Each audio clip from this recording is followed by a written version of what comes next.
As you all know, Friday, April 10th was National Youth HIV/AIDS Awareness Day, and so we really wanted to incorporate a webinar into this series that really focused on opportunities to engage youth in HIV advocacy and HIV work and awareness and things like that. And so we're really excited today to have Januari McKay, who is with Advocates for Youth in Washington, D.C., present for you all today.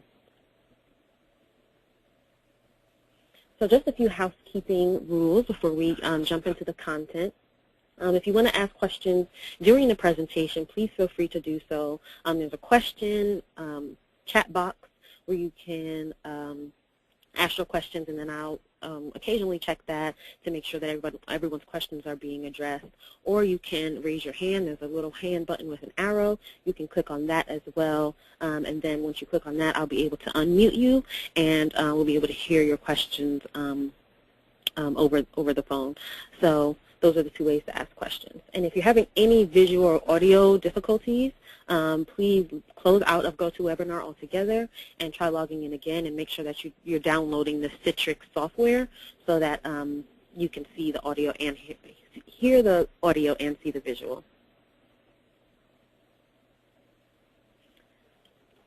Like I said before, our speaker today is Januari McKay. She is currently the program coordinator for health and social equity at Advocates for Youth. She received her BA in sociology with a minor in health education from North Carolina Central University in Durham, North Carolina.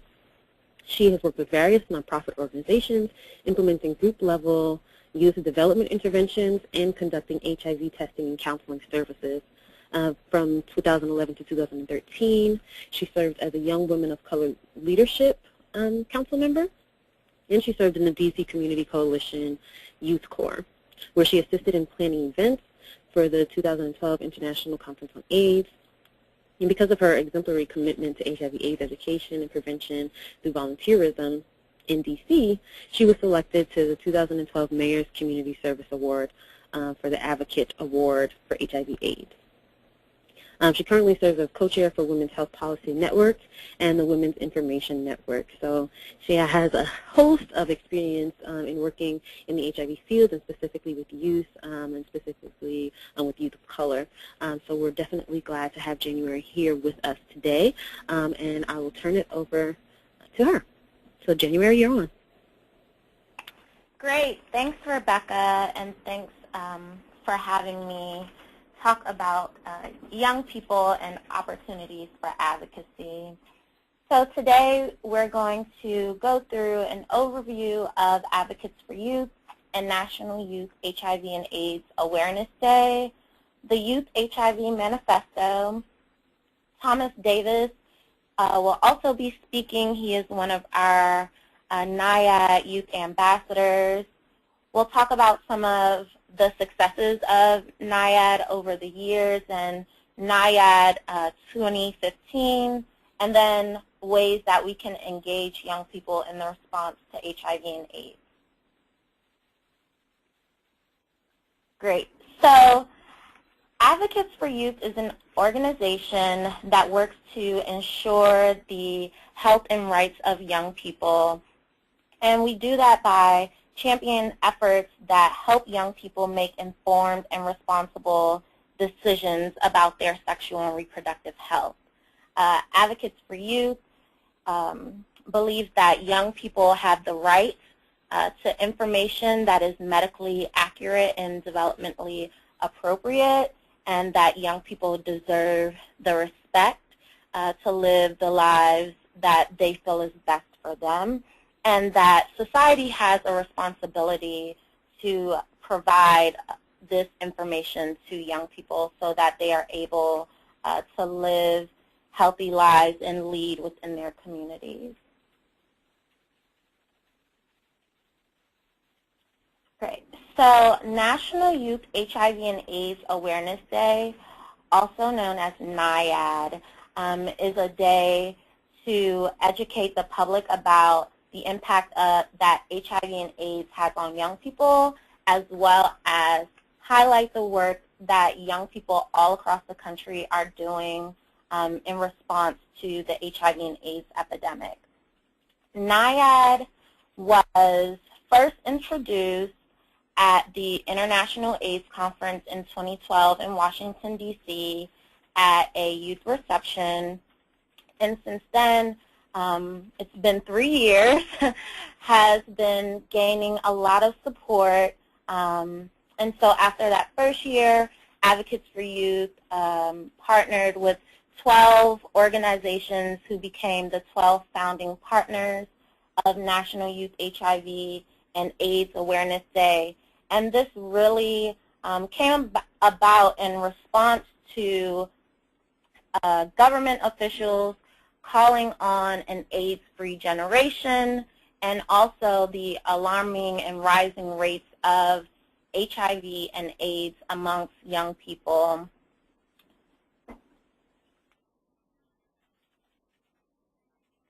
So I'm curious to know, I'm not sure if you all are able to unmute and talk, but maybe by a raise of hands or a message in the chat box to know if and how you were able to recognize NYHAAD in your community, or if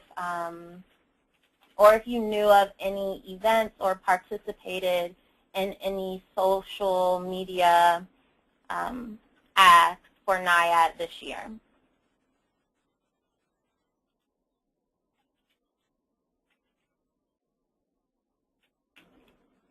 So if you're able to unmute, that would be great. Okay, Trudy, I just unmuted you, so you can go ahead.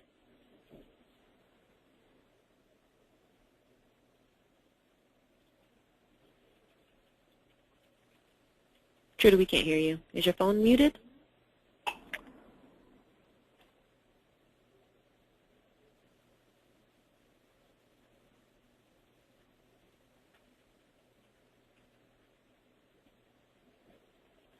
Okay, maybe we move on to the next person. If Trudy, if you can type in your question or your comment about what you did for NYHAAD, then we can read it out to the group.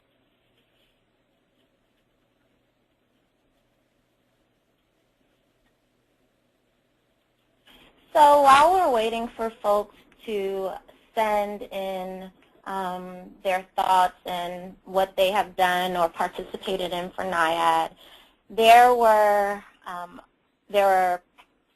over 50 events that took place across the country this year recognizing NYHAAD, and it was just a really great year. And I like to also mention that this generation of young people is the first generation who has never known a world without HIV and AIDS. And in the United States, 1 in 4 new cases of HIV are among young people between the ages of 13 and 24. And every month there are 1,000 new cases of HIV amongst young people. And currently there are over 76,000 young people living with HIV across the country.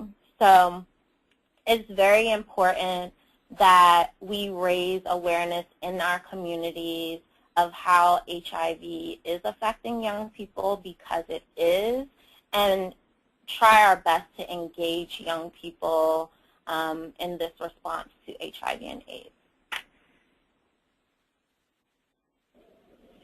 So we haven't gotten any responses yet, but I'm just curious, what did Advocates for Youth do for NYHAAD? I'm assuming you all were pretty busy last week. Can you tell us some of the activities that you all did? Sure. So I'll talk about a lot of our activities that took place later on in the presentation, but one thing we did was we hosted a briefing here in Washington, D.C.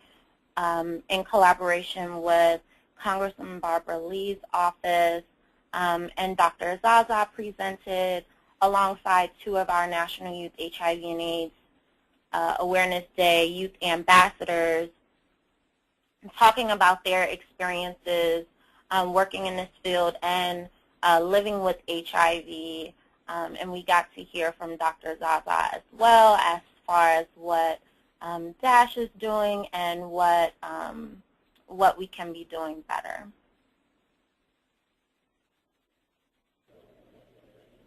Awesome. So I think we can kind of move on since nobody has responded yet. It might be that people on the call now are not currently working with youth, which I think presents some opportunities for this webinar so they can kind of learn a little bit more about how to engage youth in their programming.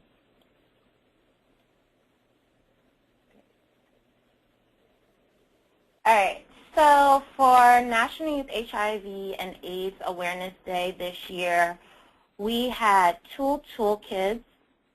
One toolkit, which is the NYHAAD campaign toolkit, which is on our website.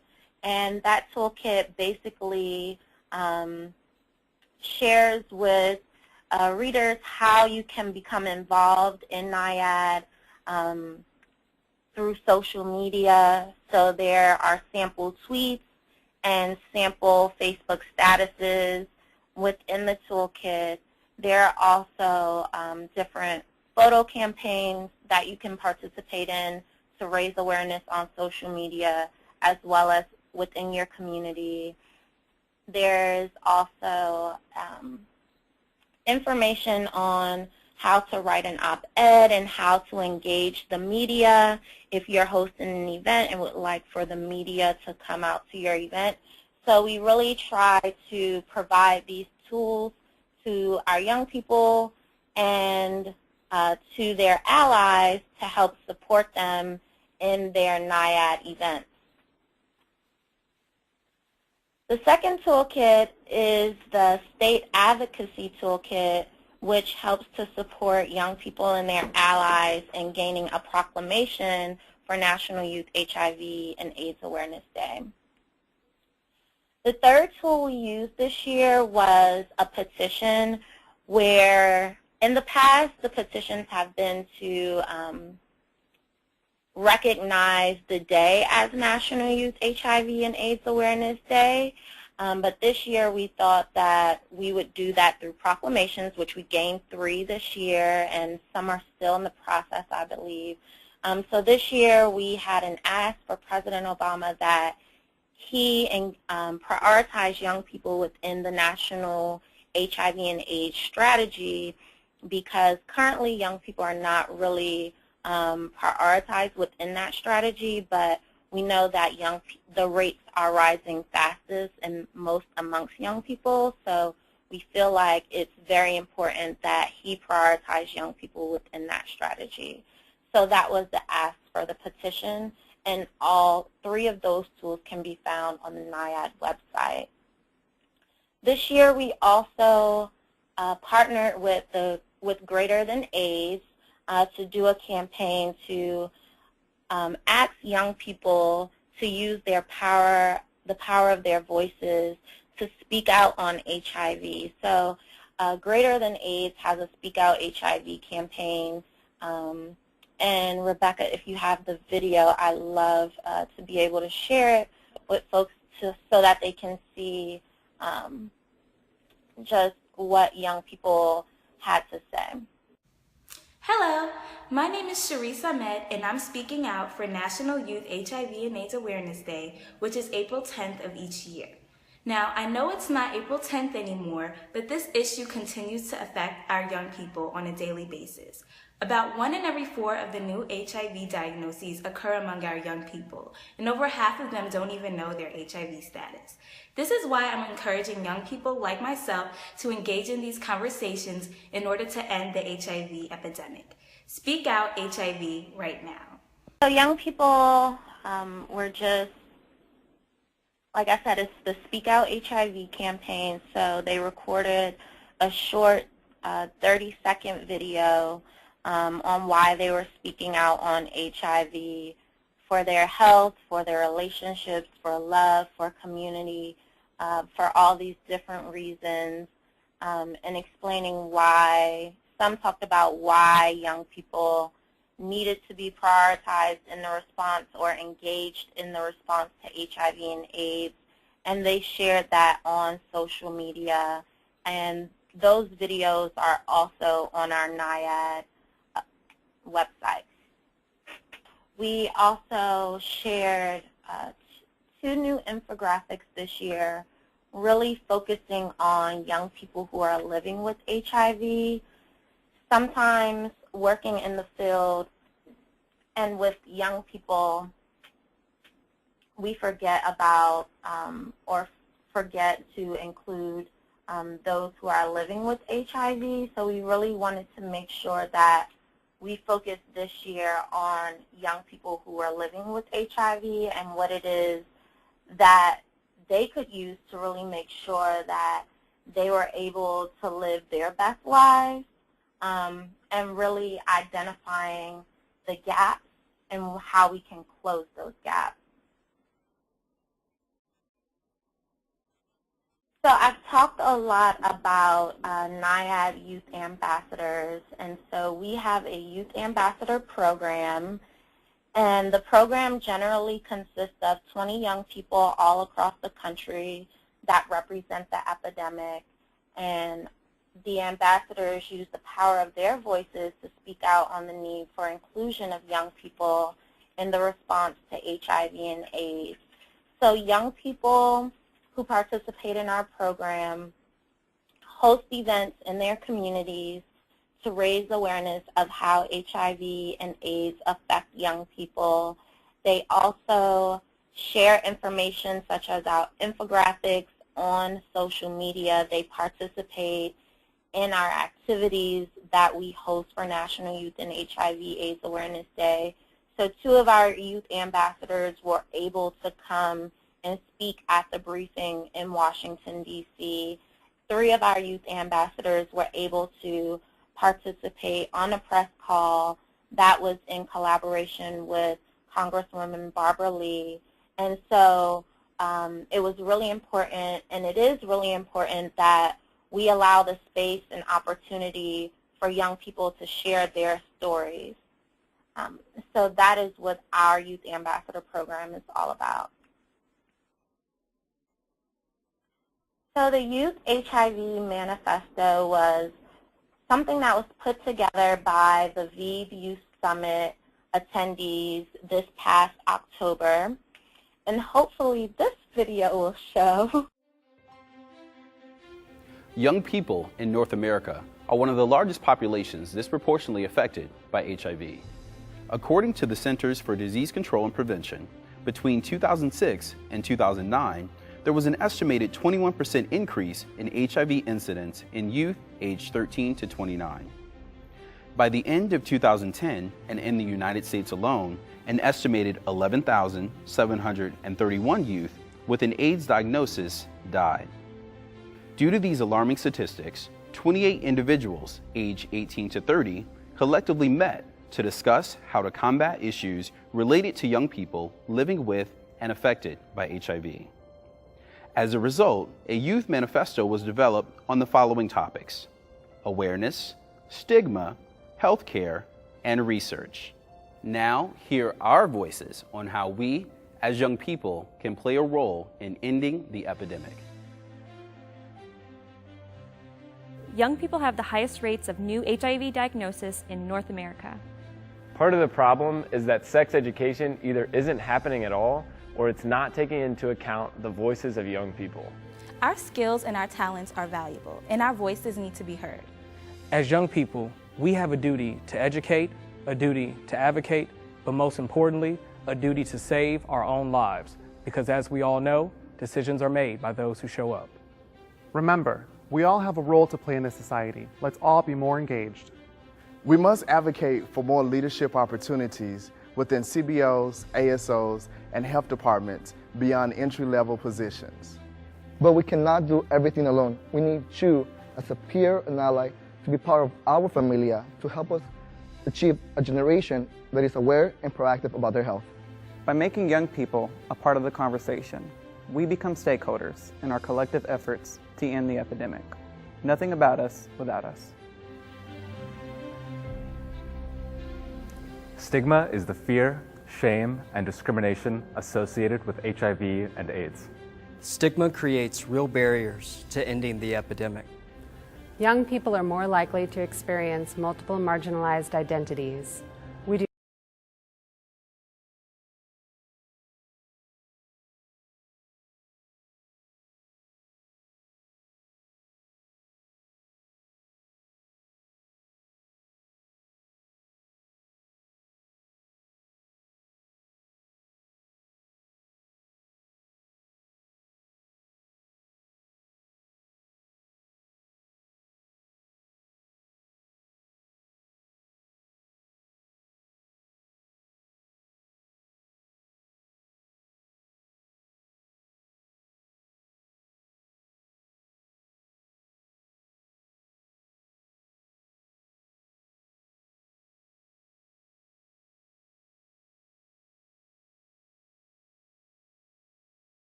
Great. Thanks, Rebecca.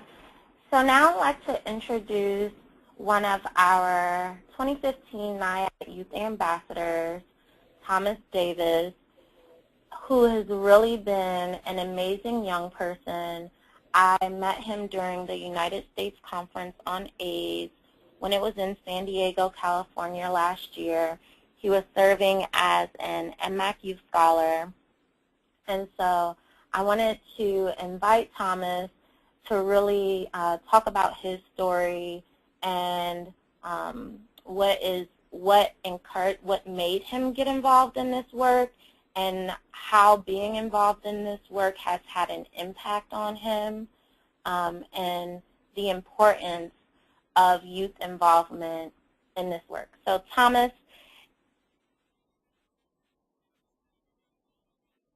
Hello, good afternoon, everybody.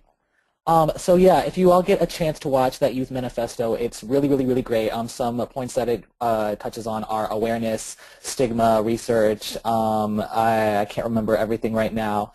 But yeah, I guess how that video really relates to me is that I didn't have a whole lot of information about HIV, just in general, and not just with the awareness, but just about all the research that went into it, all the stigma that there is against it. That wasn't something I was aware of until after I was diagnosed. So that's one of the reasons why I got involved and was speaking up about my experience, because I didn't want to see anybody else that would have to go through you know, that process, because for me it was like, wow, the information was here, but I never knew where to go and find it. I never knew, you know, I never knew that it was there, and it came to me, you know, a little too late. So, you know, since I've been involved, I have done, like Januari said, I was a youth scholar for NMAC. I am a youth ambassador for HRC as well as National Youth HIV/AIDS Awareness Day. So I just started getting involved because I wanted to see more faces like me there, because I realized, wow, like these decisions are being made about us and for us, but none of us are really there being too bold. There are some of us there, but it's not nearly as many as it should be. So that's kind of why I wanted to speak out more. Just kind of to go back to the video, one other thing that they talked about was healthcare in there. So that was really important. And that particular subject really still applies to me now, because you know, young people, healthcare is not something that we are used to dealing with. So when you are somebody that is being diagnosed with HIV, or if you have to go through any other type of medical issue, these can be barriers for some youth to get into care. Because, you know, for me, I got into care and dealt with the healthcare and everything because, you know, I felt that I had to. Still to this day, I don't think I really understand all the paperwork that goes with that, but I did it because I just thought that it was the right thing. But I know a lot of other people don't really go through with it, because it's just it can be a really confusing process if it's your first encounter with that. So after I got involved, I started to see that, you know, I had a lot of opportunities to speak out, because there weren't a lot of young gay black men really speaking out about their experiences. So I started to kind of take advantage of that and really just make my voice heard. And it's been really great that I've been given these opportunities. I'm so grateful for that. And, you know, I always am encouraging other youth to speak out. So most recently, what I was involved with was National Youth HIV and AIDS Awareness Day. What I did was I hosted an event called Positive Transformations, and it was a show that educated the attendees about HIV and AIDS through performing arts. We also had, you know, some resource tables there that they could engage with. We tied it in with a raffle somehow so people would be motivated to go up to these tables. But it was a really great event. It was very successful.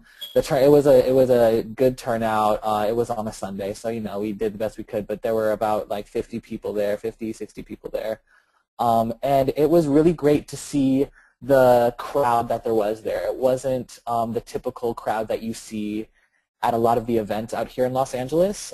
We had actually a lot of families there, a lot of mothers. And it was really great to see that they were engaged in these performances. I presented 3 pieces. Wait, no, I performed in 3 pieces and presented 2. We had singers, we had a bunch of dancers, and we had 2 poets.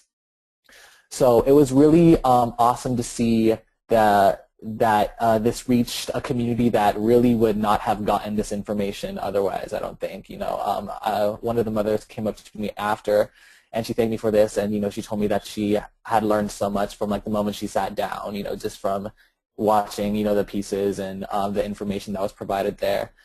But, yeah, I guess why I wanted to do an event that incorporated the arts was that's just the best way I express myself. That is what I do. I'm a dancer, really, first and foremost. That is my profession.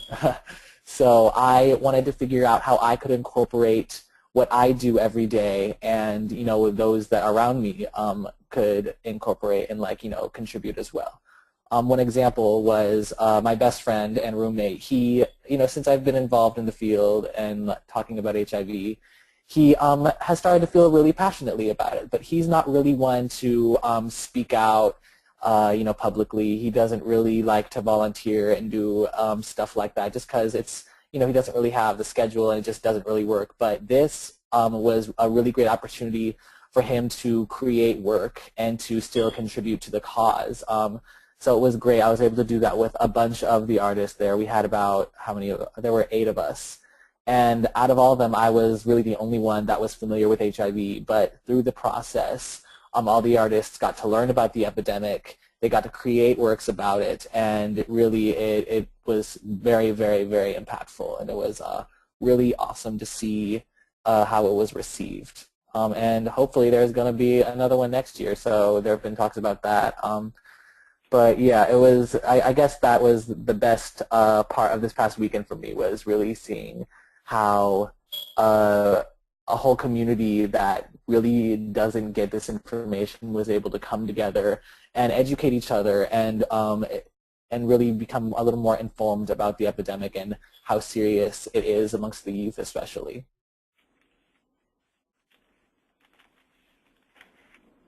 Thanks so much, Thomas, and thanks so much for putting all that work in on your birthday. There aren't too many young people that will give up their birthday to educate their community. So thank you. I wouldn't have had it any other way. So this year, Rebecca asked earlier about what did we do for NYHAAD this year. So this year we really wanted to have a visual action, and what we thought of was that there are 1,000 new cases of HIV every month amongst young people between 13 and 24. And so how many is that a day? So it's about 34 new cases of HIV a day amongst young people. So I had this idea of where we could get these white paper bags and red glow sticks, because they show up best, in these bags, and really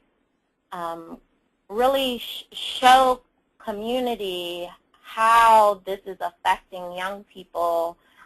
So what you can see is photos up top of those paper bags in different community spaces, bringing awareness to the community of how on a daily basis HIV is affecting young people.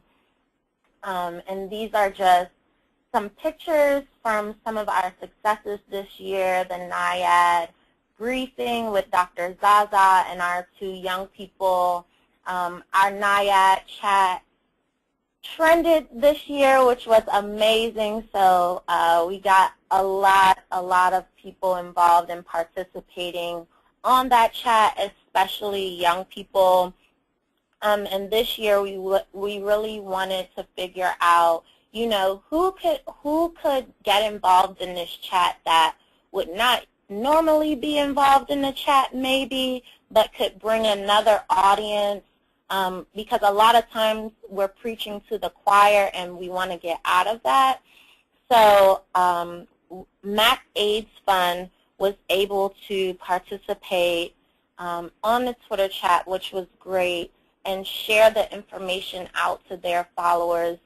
So that was really amazing this year for us. And this other photo is of a member of our Young Women of Color Leadership Council and a former NYHAAD youth ambassador who were able to gain a proclamation in Brooklyn, New York for National Youth HIV and AIDS Awareness Day. So it was a really great year for NYHAAD, and it's not over. I know folks are still hosting events because it's still April. So it's been really great so far, and the amount of young people who are starting to get involved is really amazing.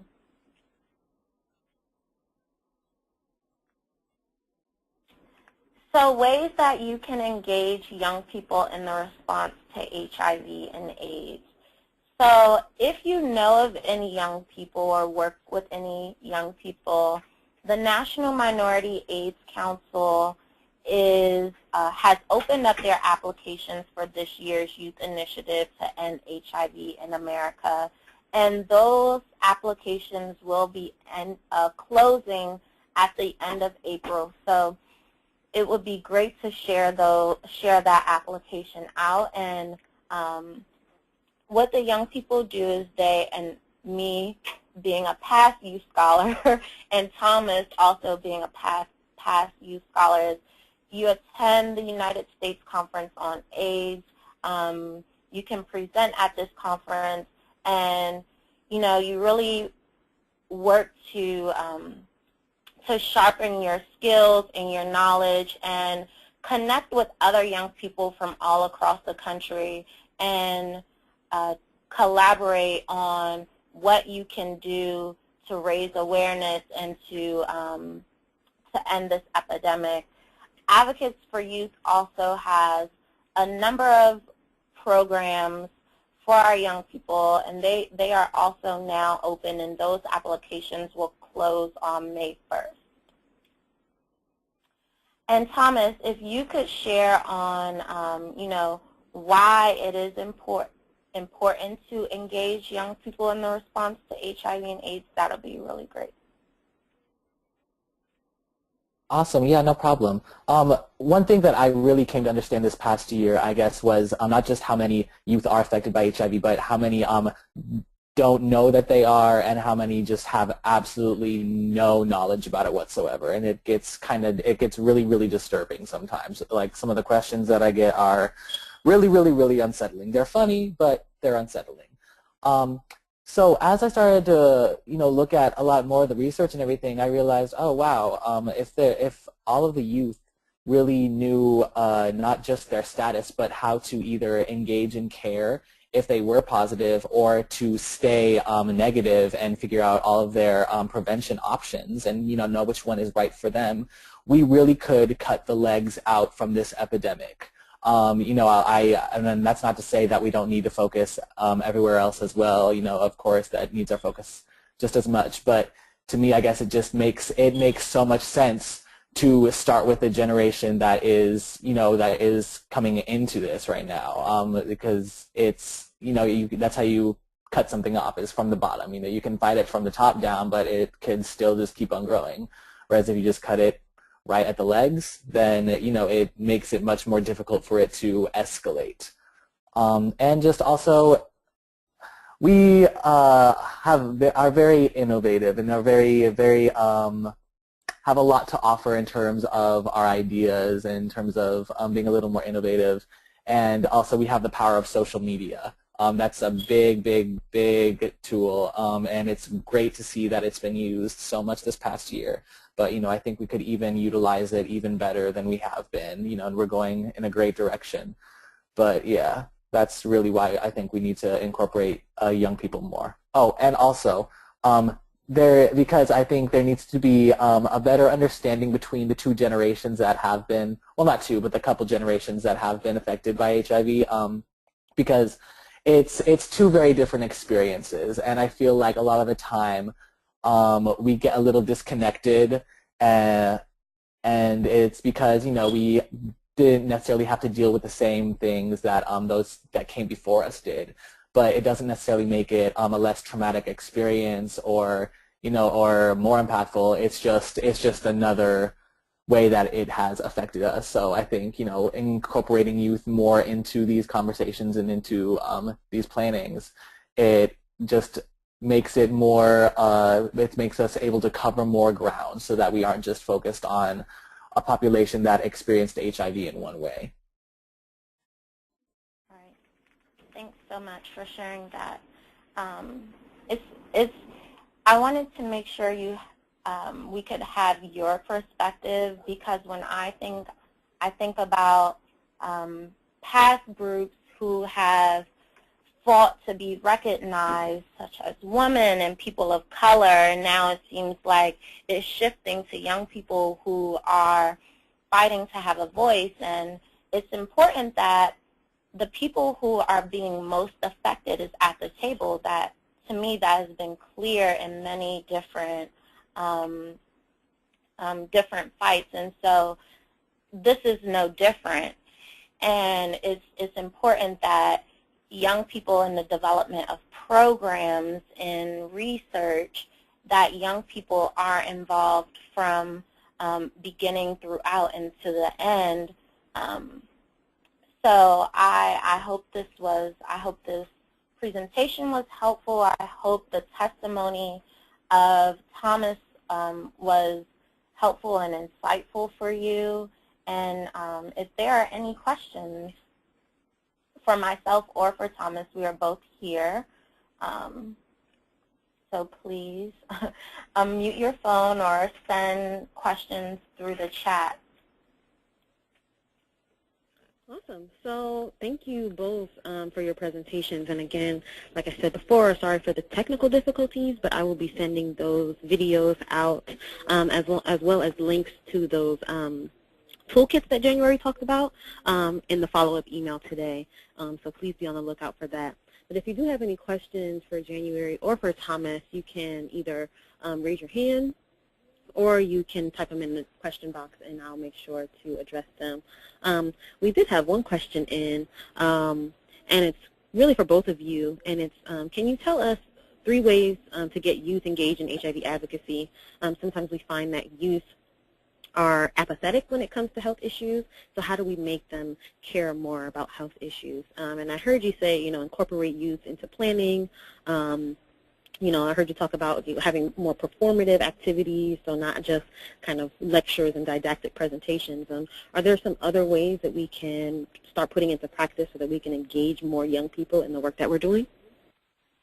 I definitely think that the peer-to-peer model has been very successful, whether it's peer-to-peer prevention education. That's partially how I got involved in this work. I attended a workshop when I was in undergrad, and I was like, oh, this is really interesting. That is something that I would like to do. I got involved with the organization, and I'm still doing the work now. So it was from me becoming a peer,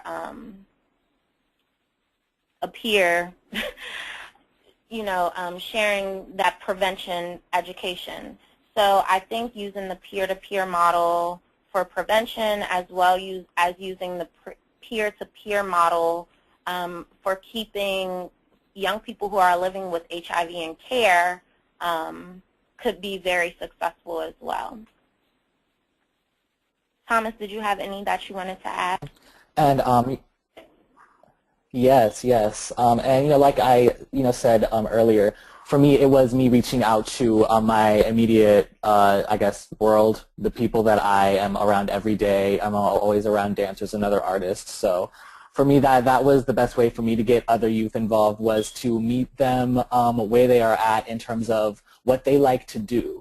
If I was somebody that played a lot of sports, I probably would have done some kind of event that would have been like some kind of sporting event to raise awareness or something like that. I think it's about meeting the youth where they are at and with what they are interested in doing. That could be anything from, performing to, like I said, sports to, I don't know, anything else. And I think that's innovative ways. It creates a lot of new different opportunities that we don't ever see. And it also just, like this performance that I did this past week, it opens us up to an entirely different crowd that would not normally get this. So yeah, I think that's would be really, really effective to meet youth where they are at in terms of what they are interested in doing, you know, because you can't make them come to conferences, you can't make them come to lectures, but you know, you can get them interested in what they already like doing. And you can also share with young people the impact that the epidemic or whatever it is that you're trying to get them involved in, what that impact is on them and how it relates to them. And you could see some interest form from that, as well as, I had another thought. Yeah, so that's another one, making sure that they know what the impact is on them, as well as Thomas said, making sure that you're involving them in something that they're interested in, and not only involving young people and bringing them on as tokens. So a young person you don't ever want to invite a young person somewhere, but then do not provide them the opportunity to speak or to know that what they have to share is important or valued, because yes, being in the room is important, but if you do not engage them while they are in the room, they're going to wonder what their impact is just being there, or wonder what the motive behind it was. So it's important not only to bring them to the table or to the room, but make sure that they are engaged while they are at the table and feel that they are empowered enough to share what it is that they would like to share when they are sitting at that table. Absolutely.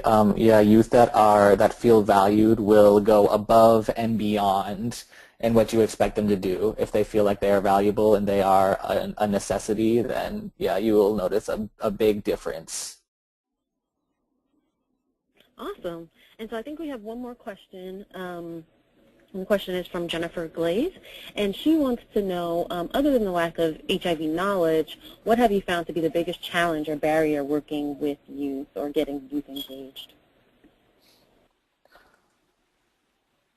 Well, for me, I've been working with a testing campaign called Revenge this past year, which is out of the AIDS Project Los Angeles Health and Wellness Center. And we've had an extremely hard time getting people to come in and get tested. We have been trying to reach gay men of color ages 18 to 24 in particular. That's kind of the demographic that we were given. And it's been difficult to engage with them and get them to come in because we go and we do outreach in clubs. We have a talk show that's on a YouTube that we've been sharing that they'll watch and they'll engage, but when it comes to getting them to come in, it is really difficult because the immediate environments that they are supposed to go into to get tested or to get these services are not very inviting. They are very hospital-like, which is, of course, that's how it should be. I mean, it's a clinic, of course, it's going to be kind of like a hospital, but that is something that really turns youth off, and it's not a place that we feel comfortable. So, when we're talking about HIV and how it's no longer a death sentence, but we are expected to go into these clinics that kind of resemble morgues sometimes. It's all white in these rooms. There's like no music. There are uncomfortable chairs. And it's, it's not that, we can necessarily do a whole lot to change that. I mean, if we could, that'd be great. But it's hard to get youth to want to come and engage in an environment where they do not feel safe and they are not trusting anybody and they just don't feel comfortable. Thank you for that. And so hopefully we can find some ways to make our spaces more youth-friendly and more inviting and more welcoming as we continue to move forward with engaging youth in HIV testing and other HIV advocacy opportunities. So I think that pretty much wraps it up. I do have a few announcements for everyone that's on the call, and then I'll let Januari close it out afterwards if she has anything else to add. But make sure that you take today's survey. It should launch directly after the webinar ends. So basically just a quick evaluation survey about how the webinar went and things that you'd like to see improve for the future. If you are planning on hosting a HIV and youth report back or a brown bag lunch community event after this webinar, then please submit your flyer form by May 1st, and I will be sending that flyer form out in the follow-up email as well. And just to remember that if you do host an event, you will receive a $100 stipend for food, so keep that in mind. And then also we wanted to remind you that the African American HIV University Science and Treatment College applications are open, so you can find that application on blackaids.org. And if you can't find it there, then you can email me at RebeccaI@blackaids.org, or you can email programs@blackaids.org directly. Applications close April 30th, so make sure that you get that application in if you're interested in our year-long fellowship program.